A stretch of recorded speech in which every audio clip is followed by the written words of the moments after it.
మేమందరం కాళ్ళగా కూర్చొని పెద్దమైన వాటితో అపవాదికి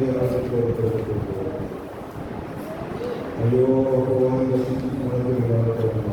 నిలబడడం మేము మాట్లాడే నిలబడడం ఎంత గొప్ప తండ్రి మమ్మల్ని క్షమించండి. నాయన నవమనం పెద్దలను కానీ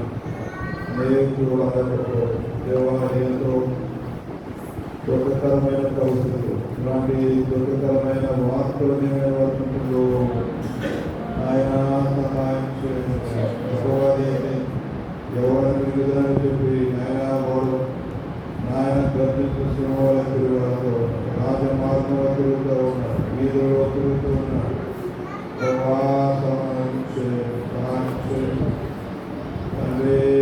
ఎక్కడ కూడా నేను రాత్రిలో ఆ సమయం వ్యర్థపరుచుకుని నష్టపరిచిన వరకు సహాయం చేయాలి. కొంత సమయం ఆయన ఈ మాటని ధ్యానం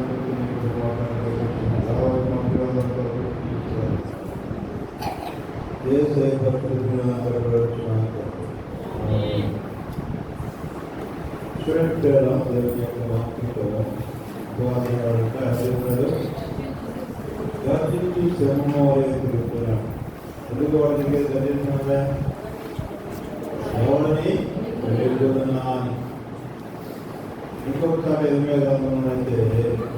ఎవరు మార్గంలో లేకుండా పరిస్థితులలో వీధులలో లేకుండా చేయాలని మరణము మురికివేయాలని తిరుగుతూ ఉన్నాడు. అందుకే సముద్రంలో మా పిల్లలు పురుషులు స్త్రీలు సముద్రంలోకి ఏదో కార్యక్రమాన్ని పెట్టుకుని ఎక్కడో దాకా పెడతారు. సముద్రం పనిచేయాలి దేవునిలో వార్త రక్షించబడాలి.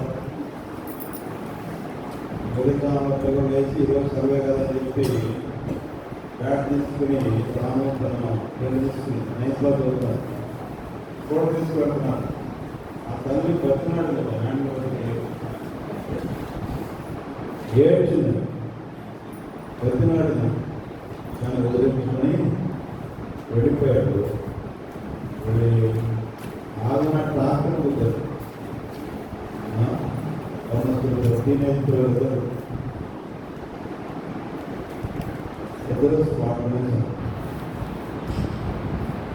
చూడండి. కాబట్టి మనము దేవుని పిల్లలైన మనము సమయం దొరికిన కొలది ఇక్కడ సమయం దొరికినప్పుడు ఎక్కడ దొరుకుతా ఎప్పుడు ఫోటో పెడదామని చెప్పి ఎదుగుతున్నాం. అట్లా పని లేదు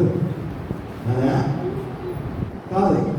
దేవుని సన్నిధిలో గడపడం మనకి ఎంతో దేవుడు మనకిచ్చిన సమయంలో సరిగ్గా ఎంతో గొప్ప వాక్యం దేవుని సన్నిధిలో గడపడం. కాబట్టి విషయాన్ని గమనించండి. ఎవరు కూడా రోడ్ల మీద లేకపోతే వ్యర్థముగా ఏ పని పాటు లేకపోయినా తిరగడానికి మీరు మీ సమయాన్ని అప్పు చెప్పవద్దు, మీ తిరగనివ్వద్దు. దయచేసి విషయాన్ని గమనించి దేవుడి ఇచ్చిన సమయాన్ని సద్వినియోగపరచుకోండి. చూడండి, దేవుని యొక్క వాక్యం చదువుతున్నాం. ఆదికాండము 18వ అధ్యాయము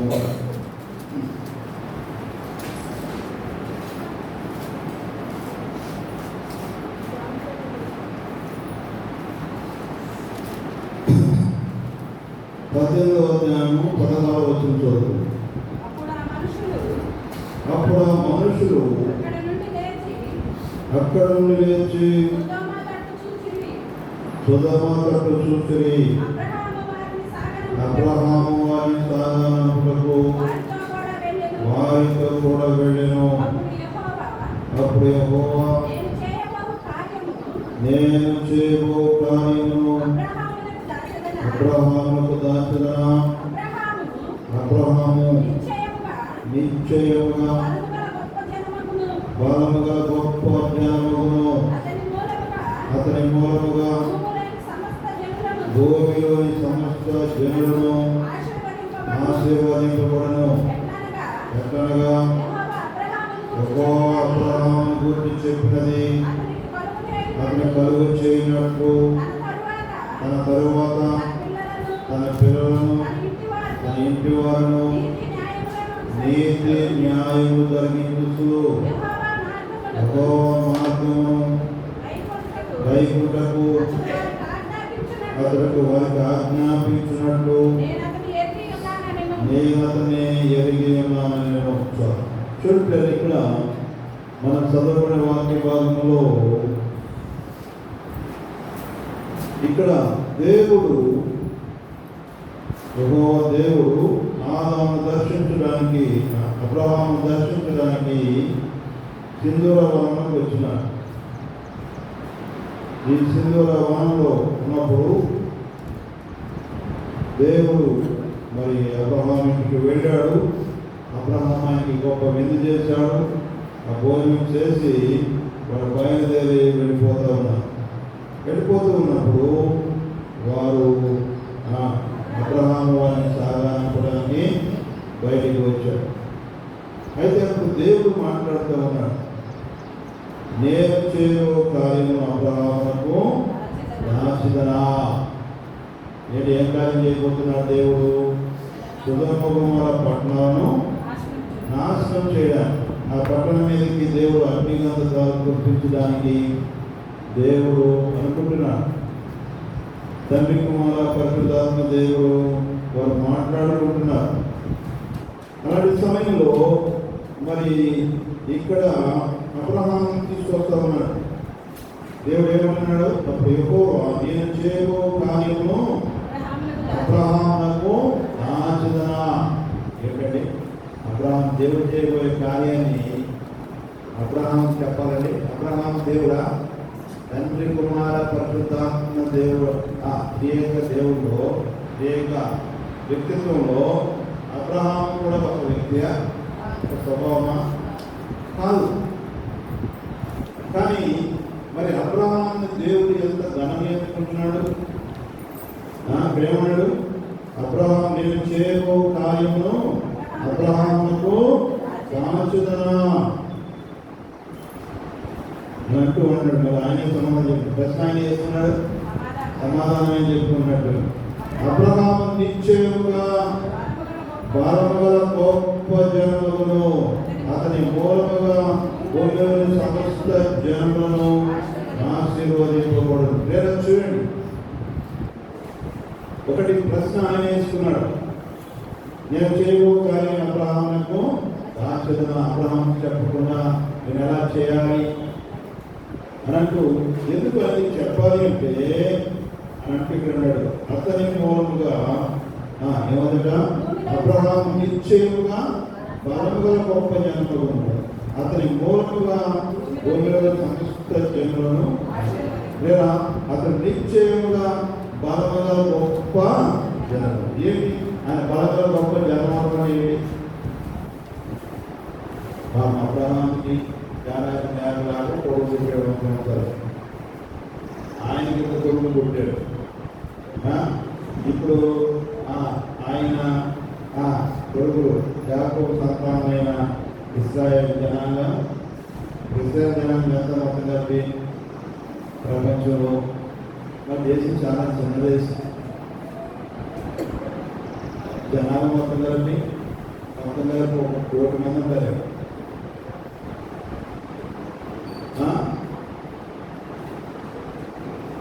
కానీ ఏంటి బలముగల గొప్ప జనం ఏంటి అంటే అతడు దేవుని యొక్క మాటకు లోబడడం ద్వారా దేవుడు అతని నుండి ఒక గొప్ప జనాంగం, నిబంధన జనాంగం. ఏ జనాంగం? నిబంధన జనాంగము. అతను ఒక నిబంధన జనాంగం చేయడానికి అతని నుండి యేసుక్రీస్తు ప్రభు వారి లోకానికి రావడానికి, ఆయన బలమైన జనం అంటే యేసుక్రీస్తు ప్రభు వారు అబ్రహాము సంతానం గుండా రావడానికి దేవుడు అబ్రహాముని ఎన్నుకున్నాడు. దానికి అబ్రహాము కూడా ఓకే అన్నాడు. ఇదే చూపించాడు. దేవుని యొక్క చిత్తంలో అబ్రహాము లోబడమే గొప్ప ఆశీర్వాదం అన్నాడు. చూడండి ఎక్కడ అన్నాడు, అబ్రహాము నిత్యముగా బలము గల గొప్ప జనమును అతని మూలముగా భూమిలోని సమస్త జనములను అతని మూలముగా భూమి మీద ఉన్నటువంటి సమస్త జనములు ఆశీర్వదింపబడు. లేదా అబ్రహామును బట్టి భూమి మీద సమస్త వంశములు ఎందుకు దీవించబడతాయి అంటే, అబ్రహాము దేవుని యొక్క మాటకు విధేయత చూపడం వలన, దేవుని మాటకు లోబడడం వలన దేవుడు అబ్రహాముతో ఒక నిబంధన చేశాడు. ఆ నిబంధన జనులుగా ఇశ్రాయేలు ప్రజలను చేశాడు. కాబట్టి అబ్రహాము యొక్క సంతానం ఇశ్రాయేలు ప్రజలైన వారు భూమి మీద చాలా ప్రత్యేకమైన జనాంగము. అందుకనే ఆమెను భార్య ఆమె యొక్క ఆమెను అంటాడు, ఆమెను ఏమంటాడు, అయ్యా మన దేశంలో ఉన్న ప్రజలలో ఈ జాతి వారు చాలా చెందినయ్యా, వారి యొక్క విధులు భూమి మీద ఉన్న వారి విధులన్నిటికీ కూడా వ్యతిరేకంగా ఉంటాయి. ఏంటి వ్యతిరేకము? వాళ్ళు అబద్ధమాడరు, వారు దేవుని యొక్క చిత్తానికి లోపడతారు, దేవుని యొక్క ఆజ్ఞలను గైకుంటారు, పరిశుద్ధంగా వారు నిష్ఠ గరిష్ఠులుగా జీవిస్తారు. ఏ మనుషుడికి వారు మొక్కరు. ఎవరు మొక్కుతారు? దేవునికి మాత్రమే మొక్కుతారు. కాబట్టి ఇతరులకైతే అందరూ వంగి వంగి నమస్కారం పెడుతున్నారు, బొద్దుకై మాత్రం ఏ మాత్రం నమస్కారం లేదు. కాబట్టి ఇతనికి కోపం వచ్చేసింది, ఇతనికి బరువు పోయినట్టు అయిపోయింది.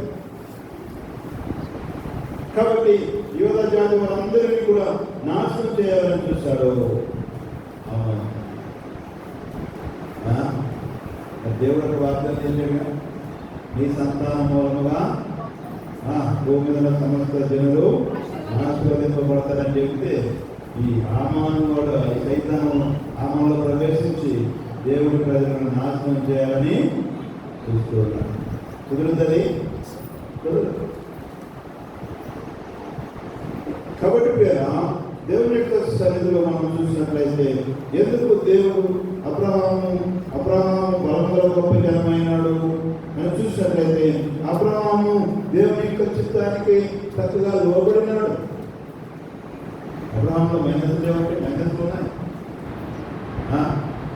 ఎన్నో మైనస్లు ఉన్నాయి, ఎన్నో బలహీనతలు ఉన్నాయి, ఎన్నో మరి దేవుడు మీకు పిలవలేస్తానని చెప్పి ఎన్నో సంవత్సరాలు వెయిటింగ్ చేశాడు. కానీ ఈ లోపుగా అతడు ఎంత నిరాశపోయి దేవుని మనస్ఫూర్తి చేసుకుని వెనక వెళ్ళిపోవాలి. వెళ్ళిపోయాడా? అలా నిలబడ్డా? నిలబడ్డాడు.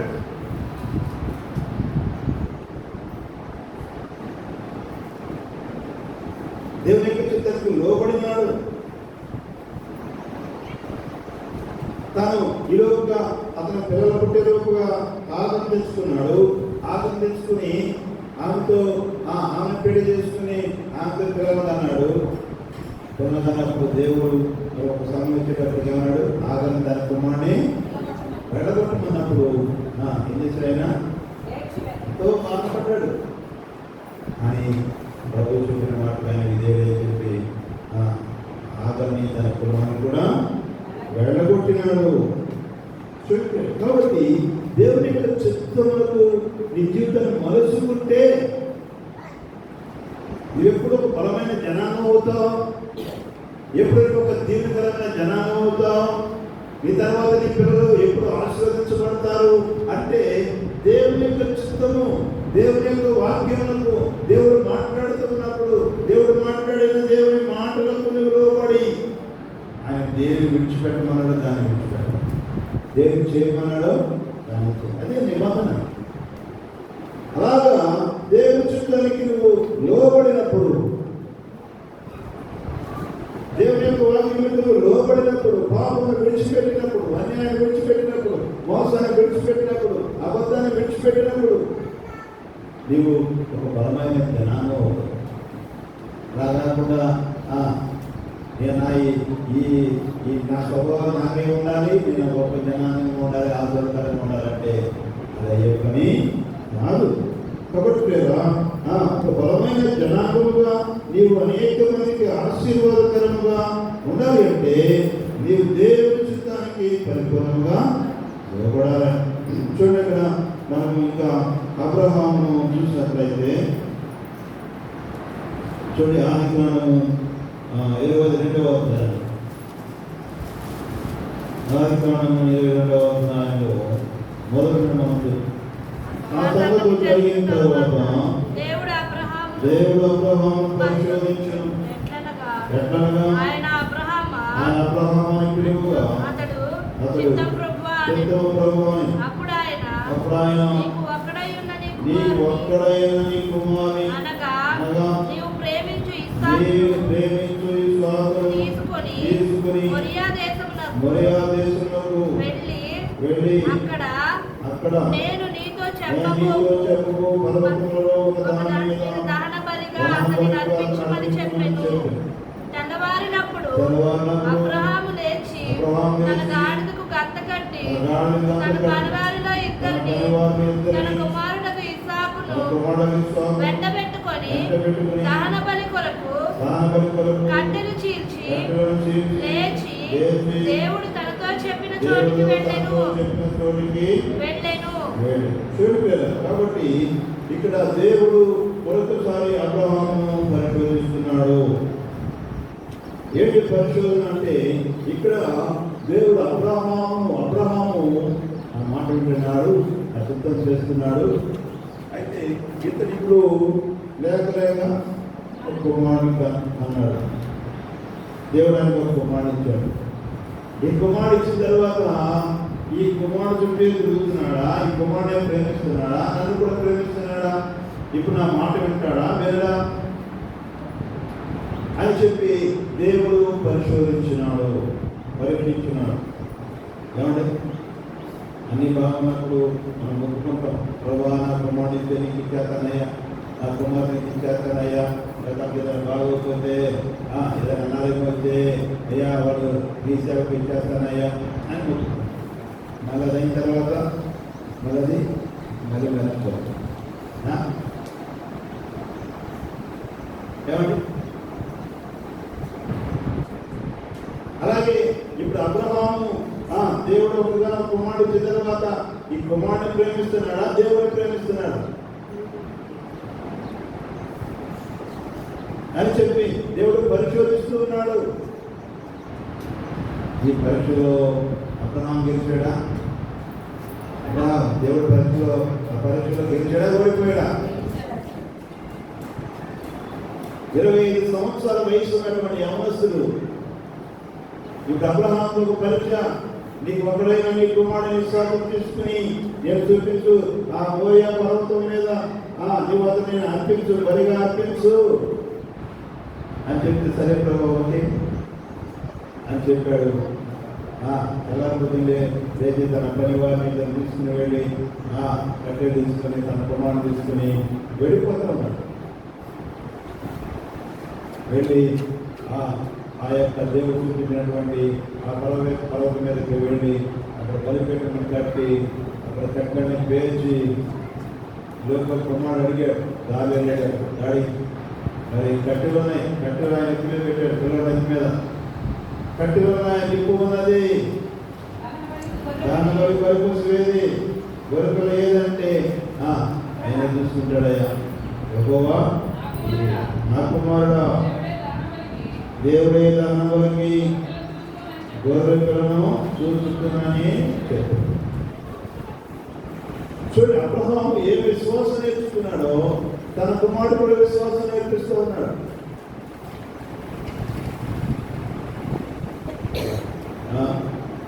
చాలా మంది ఏంటంటే మనం నేర్చుకున్నటువంటి భక్తి తమ పిల్లలు జ్ఞానం, పిల్లలు పెద్దలైనప్పటికీ వాళ్ళకి దారా పెట్టేస్తారు, వాళ్ళు అడిగిన ఇచ్చేస్తూ ఉంటారు.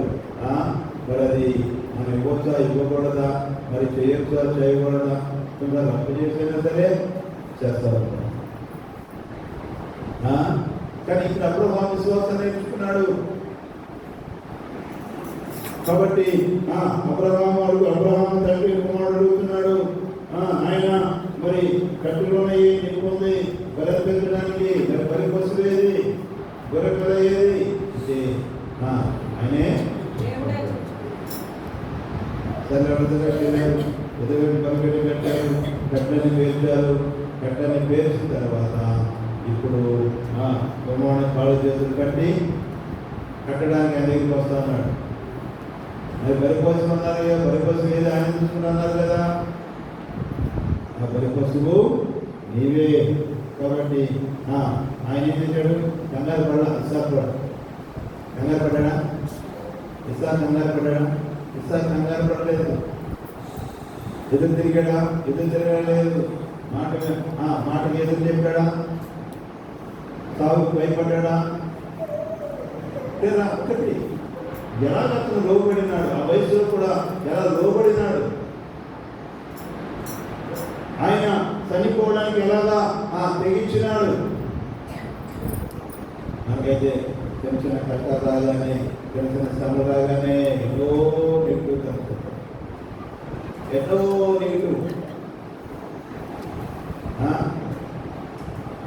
లేదా దేవుని విశ్వాసం మనం చనిపోవడానికైనా సరే సిద్ధపడాలి. కానీ ఎక్కడ దేవునికి విరోధముగా వ్యతిరేకముగా నువ్వు మాట్లాడడానికి లేకపోతే ఆలోచన చేయడానికి అవకాశం ఇవ్వకూడదు. తప్ప అలా చేస్తే నువ్వు ఒక గొప్ప జనాంగం అవ్వలేదు, ఒక గొప్ప ఆశీర్వాదకరమైన వ్యక్తి అవ్వలేదు. పరీక్షలు వస్తూ ఉంటాయి, ఇరుకులు వస్తూ ఉంటాయి, ఇబ్బందులు వస్తూ ఉంటాయి, నష్టాలు వస్తూ ఉంటాయి, కష్టాలు వస్తూ ఉంటాయి. అయ్యో నేను ఏం పాపం చేశాను? నీ పాపం చేసినందుకు కాదు, నువ్వు పరిశోధింపబడడానికి ఏమంటాడు ఏంటట? ఆయన శోధింపబడినదిగా సువర్ణముగా మార్చబడ్డారు. లేదా దేవుని బిడ్డమైన మనము, క్రైస్తవులైన మనము, మనకొచ్చే శ్రమలు, మనకొచ్చే కష్టాలు, మనకొచ్చే బాధలు, మనకొచ్చే నష్టాలు, వాటిని చూసి మనం ఎప్పుడు కూడా బాధపడదు. ఏ పరిస్థితులు వచ్చినా సరే ఆ పరిస్థితుల్లో కూడా సంతృప్తి కలిగి దేవునికి సూచించడం, దేవుని భయపరచడమే. కానీ నువ్వు పరిస్థితులకు ఎదురు తిరిగి దేవుడు అన్నాడా? దేవుడు నీ పరిస్థితులకు ఎందుకు వస్తాయి? నేను పరిగెడను ముసలోడా, నువ్వు రేపు మాకు దర్శకుండా నిన్ను పరిగెడతానని చెప్పారా?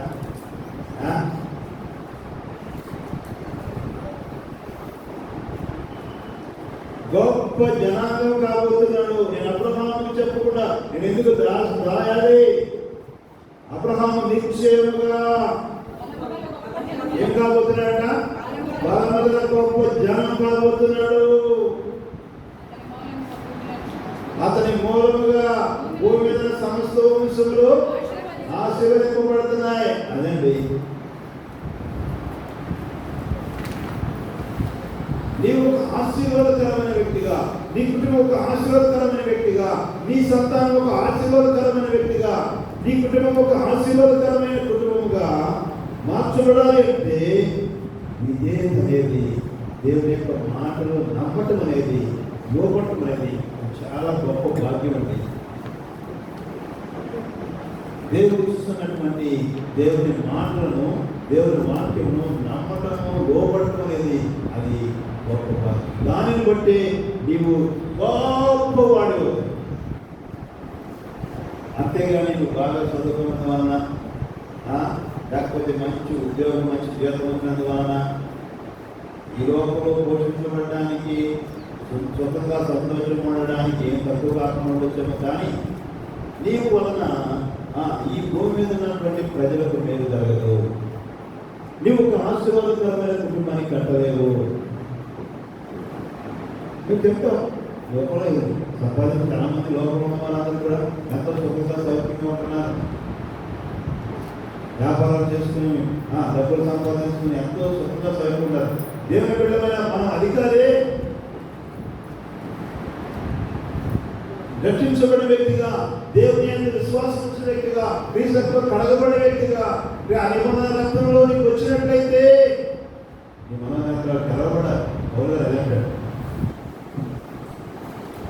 పౌలు గారు రక్షించబడిన తర్వాత అనుకున్నాడు, నాకు ఏవైతే లాభకరమో వాటిని క్రీస్తు కొరకు, అంటే క్రీస్తు యొక్క అతి శ్రేష్టమైన జ్ఞానం కొరకు నిజంగా నేను నష్టంగా పెంటగా ఎంచుకుంటున్నాను. నీవు దేవుని యొక్క రక్షణను రుచిస్తున్నప్పుడు, ఆయన విశ్వాసం వచ్చినప్పుడు, ఆయన ప్రేమను నీవు రుచిస్తున్నప్పుడు, ఆయన ఇచ్చినటువంటి విడుదల, ఆయన ఇచ్చినటువంటి రక్షణ చూసినప్పుడు నిజమైనటువంటి ఏంటంటే నీలో ఈ భూ సంబంధమైనవి, లాభకరమైనవి అన్ని కూడా పెంటగా ఎంచుకోవాలి. మీరేం పెంటగా ఎంచుకున్నారని అని చెప్పవచ్చు. నేను మార్గం పొందిన తర్వాత నేను అప్పటికే నా భార్య టీచర్గా చేస్తున్నా. నేను ఆశ్రమంలో ఉండొచ్చు. ఆశ్రమంలో మా బ్యాక్గ్రౌండ్, మా సిస్టర్, మా చెల్లి అందులో అప్పటికే మనసుగా ఉంది. నాకు ఉద్యోగం ఇస్తారు. ఆశ్రమం చాలా డీప్గా ఆశ్రమంలో ఉన్నాం మేము. కానీ ఎప్పుడైతే యేసయ్యను నమ్మినామో, ఎప్పుడైతే యేసయ్య దగ్గరికి వచ్చామో, ఎప్పుడైతే మారుమనసు పొందినానో, ఎప్పుడైతే దేవుడు నా స్థితి నాకు అర్థం చేశాడో, ఎప్పుడైతే నా పాపం నాకు అర్థం చేశాడో, ఇదిగో నా పాపం కొరకు ఆయన చనిపోయినాడు నాకు అర్థమైందో, నేను తీసుకున్న నిర్ణయం ఏంటంటే ప్రభువు బ్రతుకుంటే నీకోసమే. ఇక ఈ లోకం నాకొద్దు, ఈ లోకాశ నాకొద్దు అని చెప్పి అదే నిర్ణయం కూడా నేను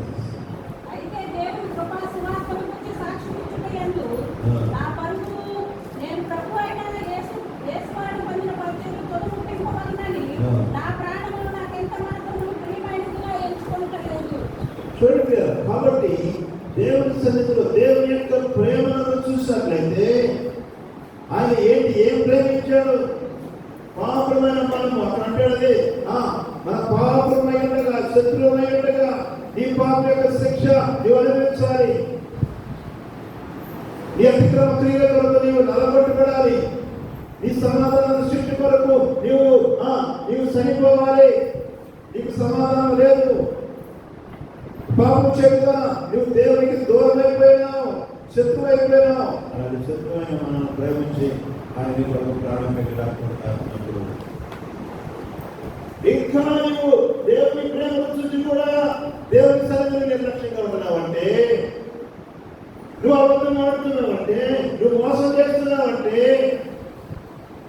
దేవుని యొక్క ఆత్మీయులు ఎలా ఉంటుంది? ఒక న్యాయంగా నువ్వు మాట్లాడలేవు, ఒక న్యాయంగా నడుచుకోలేవు. నువ్వు దేవుని యొక్క వాక్యం నీకు తెలుసు, దేవుని ప్రేమ నీకు తెలుసు. దేవుడు నిన్ను బలమైన జనాంగంగా ఎలా చేయగలడు? ఒక ఆశీర్వాదకరమైన కుటుంబంగా ఎలా చేయగలడు? నీ సంతానం ఎలా దీవించబడగలడు? నీ బిడ్డలు ఎలా దీవించబడాలి అంటే దేవుడు అబ్రహాముతో చెప్పినట్టుగా అబ్రహాము బలం గల గొప్ప జనం కాబోతున్నాడు. నాకు పిల్లలున్నారండి, పిల్ల పాపలే, కానీ బలంగా గొప్ప జనం కాబోతున్నాడంట. దేని బట్టి ఇప్పుడు ఆయన దేవుని మాటకు ఆయన రూపడుతున్నాడు. దేవుడు చెప్తానికి ఆయన అవిధేయుడవుతున్నాడు. ఆయన మాట గల గైపుతున్నాడు. అరే మధ్యపడుతుందండి ఆయనకి. అబ్రహామా, నీ తల్లిదండ్రులను, నీ అన్నదమ్ములను, నీ బంధువులను సమస్యను విడిచిన నడవచ్చున్నాయంటే ఓకే అలాగే ఎక్కడ సాగు చెప్పలేదే. బాబా ఇంత సుఖమైనది మంచి ఇల్లు కట్టుకున్నాం, అక్కడ ఇల్లు ఉంటుంటావా, అక్కడ కరెంట్ ఉంటుంటావా, అక్కడ నీళ్ళు ఉన్నాయి అంటావా, ఇంకొక 300 మంది 10 పనివారు ఉన్నారు. అసలు ఏదన్నా అడిగాడండి ఆయన? ఏమన్నా అడిగాడా? కాబట్టి కదా దేవుని సన్నిధిలో దేవుడు అబ్రహామును గొప్ప జనాంగంగా చేయడానికి, అబ్రహాము కుటుంబం మూలముగా, అబ్రహాము సంతానం మూలముగా భూమి మీద సమస్తం జీవించబడడానికి ఏంటి కారణం ఏంటంటే ఆయన విధేయత. అలా లోబడినాడు, ఆయన దేవుని చిత్తానికి అలా లోబడినాడు, దేవుని మాటకు అలా విధేయనాడు. కాబట్టి దేవుడు అంటున్నాడు, నేను చేయవు కానీ అబ్రహాము రాసిన దేవుడు ప్రశ్న ఆయన వేసుకున్నాడు, సమాధానం కూడా ఆయనే. కాబట్టి మన కుటుంబాలు, మన బిడ్డలు జీవించబడాలి అంటే దేవుడి మాటలు వింటున్నాం. కానీ ఎవరు గారు ఎప్పుడు మధ్యలో అంటాడు, కాలం బట్టి చూస్తే మీరు అందరూ ఏమై ఉన్నారంట? బోధకులుగా ఉండవలసిన వారే ఉండగా, మూల మాటలు బట్టి చూస్తే మీ అందరికీ మరి ఏబిసిడీలు నేర్పించారు. బేసిక్స్ అంతా ఆధారపడుతుంది. కాబట్టి నీ కుటుంబం ఆశీర్వించబడుతుంది, నీ బిడ్డలు ఆశీర్వపడతారు, నీ బిడ్డలు కూడా దేవుడితో దీవించబడాలి అంటే నీవు మారుమనసుకున్న నీవు ఏం చేయాలంటే పోగారు సమస్తము నష్టముగా ఏవైతే లాభకరమో దాన్ని నష్టంగా పెంటగా ఒక అబద్ధం నుంచి నీకు లాభమే. అదేదన్నా నీకు ఇష్టమైన ఒక పాపం నుంచుకుంటే నీకు సంతోషమైన లాభం ఉండొచ్చు. కానీ దేవుని ప్రేమకు తిరిగి కూడా వాటి వల్ల నష్టము తాత్కాలికమైన లాభం ఉండొచ్చు, కానీ వాటి వల్ల సంపూర్ణమైన దీవెన పొందుకుంటారు. కాబట్టి ఈ మధ్యకాల సమయంలో మరి దేవుడు మనం ఏర్పాటు చేసినటువంటి ఈ యొక్క అవకాశం సాతాను మాత్రం చాలా గర్జించే వల్లే తిరుగుతున్నాడు. ఎవరిని మిగిలిందని చెప్పి పరిగెత్తుతున్నాడు. ఎవరు దాని మార్గం లేకుండా పసుపుల వీధుల్లో కూడా తిరుగుతున్నాడు. ఎవరు మనకి ఇచ్చిన సమయాన్ని వదిలేపరుచుకున్నాం. మనం మన కూడా దేవస్థానంలో దేవుని మాటలు విందాం, దేవుడిని లోపడదాం, మన జీవితాలు కట్టుకున్నాం. దేవుడు మనకు సహాయం చేయగా ప్రార్థన మహాతనుడ మహోపతిగా ఘనమైన కొరకు ప్రవాణి సన్నిధికి తీసుకొచ్చినటువంటి బిడ్డలైన వారిని పెట్టుకుంటున్నాను. జనమునైనా ప్రత్యేకంగా అయినా మరి ఆయన ఏర్పాటు చేసుకుంటూ సహాయం చేసి మీ కుటుంబాలుగా ఏ కుటుంబం కాకుటుంబమే దేవా ఈ సన్నిధిలో ప్రార్థన చేసుకోవాలని, పశ్చాత్తాపడాలని, విజ్ఞాపనం చేయాలని ప్రభా మీ సన్నిధిలో తిరిగాను. కాబట్టి ప్రభా అయ్యో చాలా మంది కొంతమంది ఉన్నారు ప్రభావ. అయ్యో వర్తించండి నాయన, వికృతంలో ఉపయోగించుకునే లాభమో అది ఎంత నాణ్యత నాయన అన్ని చిత్తానికి లోపట్టుగా ఎంత బలమైన జనాంగంగా, ఎంత ఆశీర్వాదాన్ని కుటుంబంగా మన సంతాన మూలంగా భూమి మీద సమస్యలకు దీవించబడ్డానికి ఓ ప్రభుత్వానికి ఏదే కారణం అలాగే చిత్తానికి లోపట్టు సహాయం విగ్రహం తీసుకొచ్చిన దేవాన్ని విగ్రహం మీ మాట నుంచి నాయన తన నాతో మాతో మా అందరితో మీరు మాట మాయ పొందుకోమని ఏ సేపట్టు ప్రణాంతో చూడంతో